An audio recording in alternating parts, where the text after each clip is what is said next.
एक सवाल जो इंसान के मन में मेरे ख्याल से हमेशा से आता रहा होगा और मेरे लिए बहुत सारे कमेंट्स में भी ये सवाल पूछा गया कि हम कहाँ से आए। तो इसके साथ ये सारा ही जुड़ा हुआ है, ये ब्रह्मांड कहाँ से आया, इसका कोई बिगिनिंग है, और फिर ये सारे जीवधारी जो पैदा हुए यहीं पैदा हुए कि इनका ओरिजिन कोई और है। क्या डार्विन की बात सही है कि हम मतलब बंदर के साथ शेयर करते हैं अपनी एंसेस्ट्री? तो भाई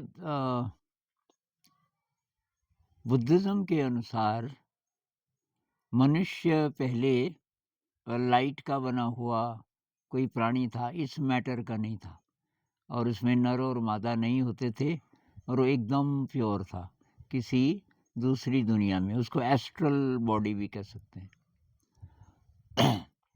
और जैसे ही कि ये पृथ्वी बनी और इसमें ये तरह तरह की चीज़ें पैदा हुई, तरह तरह के फल और चीज़ें, और उनको टेम्पटेशन हुई कि वो जो ईथर के बने हुए थे या लाइट के बने हुए थे, देवता जैसे प्योर, तो वो इस मृत्युलोक में आकर के और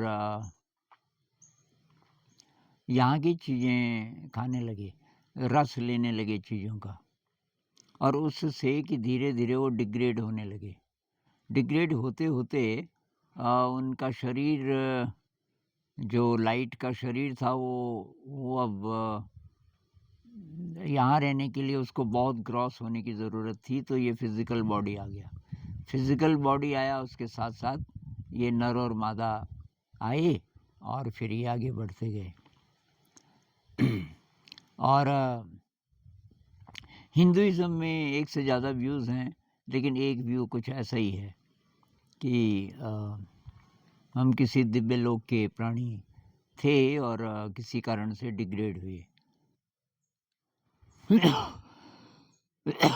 क्रिश्चियनिटी आपको पता ही है, एडम और ईव मतलब दिव्य जगत में रहते थे, और उनके अंदर कोई वासना नहीं थी, कोई डिज़ायर नहीं थी, लेकिन उन्होंने कोई नियम तोड़ा, ओरिजिनल सिन जिसको बोलते हैं, वो फल खा दिया जो उनके लिए मना था, और उसके कारण फिर वो वहाँ रहने के काबिल नहीं रहे, और तब वो डिग्रेड हो गए, और उनके जो आगे जो संतानें थी वो और डिग्रेड होती गई, और ऐसे चलता गया। और वो मानते हैं कि क्राइस्ट ने रास्ता बताया दोबारा से वापस जाने का। अब ये सारे जो व्यूज़ हैं, हम ये कह सकते हैं भाई डार्विन नहीं आया था उस समय तक, ये नई साइंस नहीं आई थी। तो डार्विन के बाद किसी आध्यात्मिक गुरु ने क्या बोला होगा? तो ब्लावत्स्की एक एग्जाम्पल है। थियोसॉफिकल सोसाइटी की मेन फाउंडर जो थी, थियोसॉफिकल सोसाइटी की स्थापना हुई थी एक तो उस अवतार को ढूंढने के लिए जो दुनिया को बचाएगा, और जिसको हिंदुइज़्म में कल्कि अवतार बोलते हैं, और क्रिश्चियनिटी में सेकंड कमिंग बोलते हैं, वगैरह वगैरह।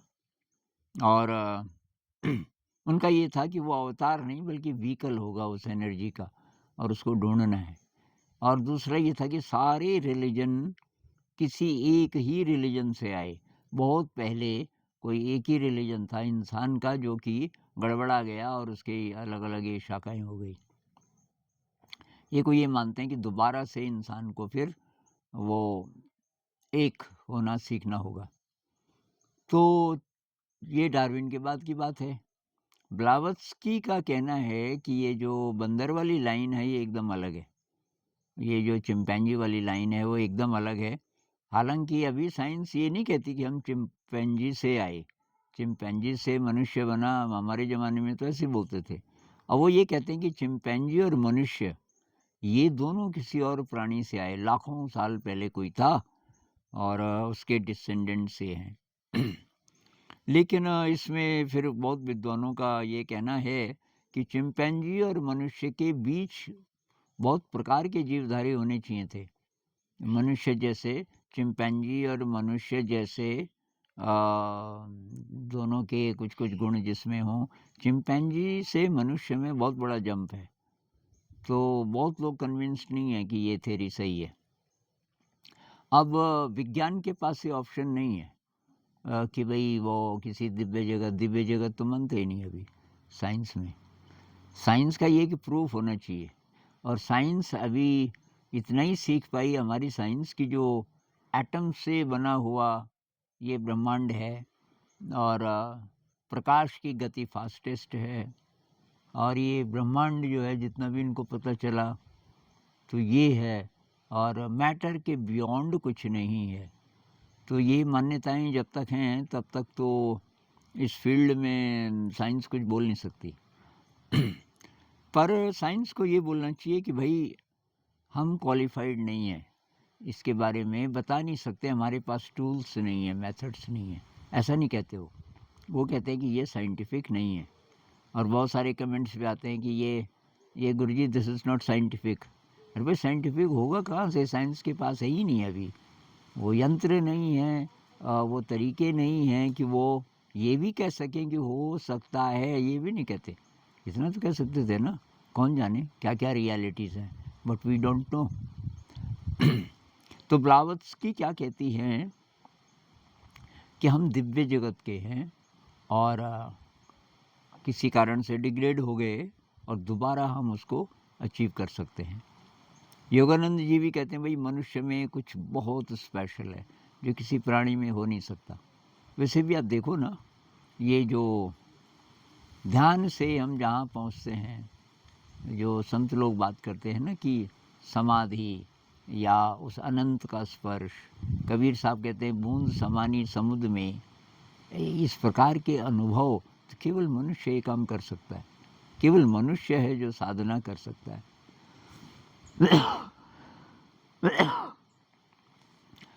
अब बात ये है कि कितने लोग करते हैं, संभावना तो है 8 अरब लोग हैं इस पृथ्वी में, और उसमें से अब जो एकदम फिट हैं और सही उम्र भी है, मान लीजिए कि 18-19 साल से लेके और 50-55 साल के बीच, तो मान लीजिए कि करीब 3 अरब लोग हैं इस एज रेंज में, तो कितने कोशिश करते हैं। ये है बात असली। बहुत कम इंसान हैं जिनको पहले तो भनक भी पड़ती है। तो संत लोग कहते हैं लाखों में से एक को तो मैसेज मिलता है। तो शायद अभी भी ऐसा ही होगा, हालांकि ये मैसेज अब तो तरह तरह से हर जगह आ रहा है, इंटरनेट भी है, पर इंटरनेट में आप अच्छा मैसेज ही ढूंढोगे ये ज़रूरी तो नहीं है। तो ये मेडिटेशन के बारे में तो बहुत पता है, अभी स्कूलों में कॉलेजों में इसको लागू किया जा रहा है। तो लाखों में से एक को पता चलता है। अब पता चल गया कुछ लाख लोगों को, तो उनमें से लाखों में से एक ट्राई करता है, और जो ट्राई करते हैं लाखों में से एक है जो चलता ही रहता है, बाकी छोड़ देते हैं। तो ये प्रॉब्लम है। तो हमारे लिए काम की बात इसमें क्या है कि ये जो व्यू है ना कि हम इतने ही नहीं हैं। अब पीछे हम कहाँ से आए ये कहना मुश्किल है, लेकिन इसका सबूत है कि हम इतने ही नहीं हैं, हमारा कोई और भी शरीर है, और उसका पता चलता है नियर डेथ एक्सपीरियंस से।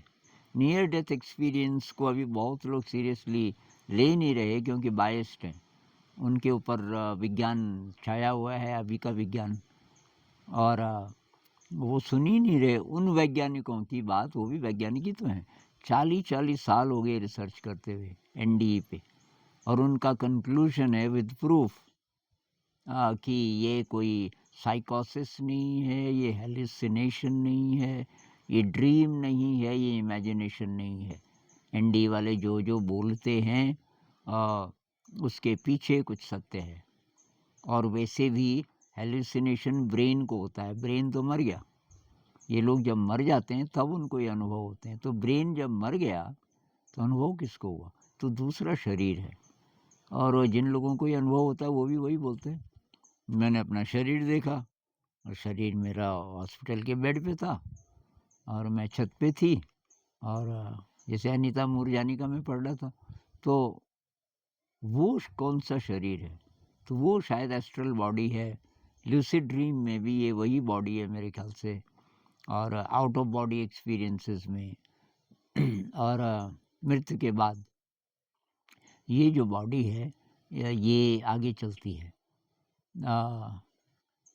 तो काम की बात भाई हमारे लिए ये है कि साधना कीजिए, ध्यान कीजिए, और जिस भी जगत से हम आए, अनंत जगत से, उसका स्पर्श हमें ध्यान में मिल सकता है। ध्यान में आप स्पेस और टाइम के पार चले जाओ तो उस जगत की बाउंड्री में आप पहुंच गए। उसकी एक यही क्वालिटी है ना कि हम जिसको स्पेस बोलते हैं, जिसको टाइम बोलते हैं, इसके हम बियॉन्ड चले जाते हैं। तो कोशिश करेंगे। नमस्कार।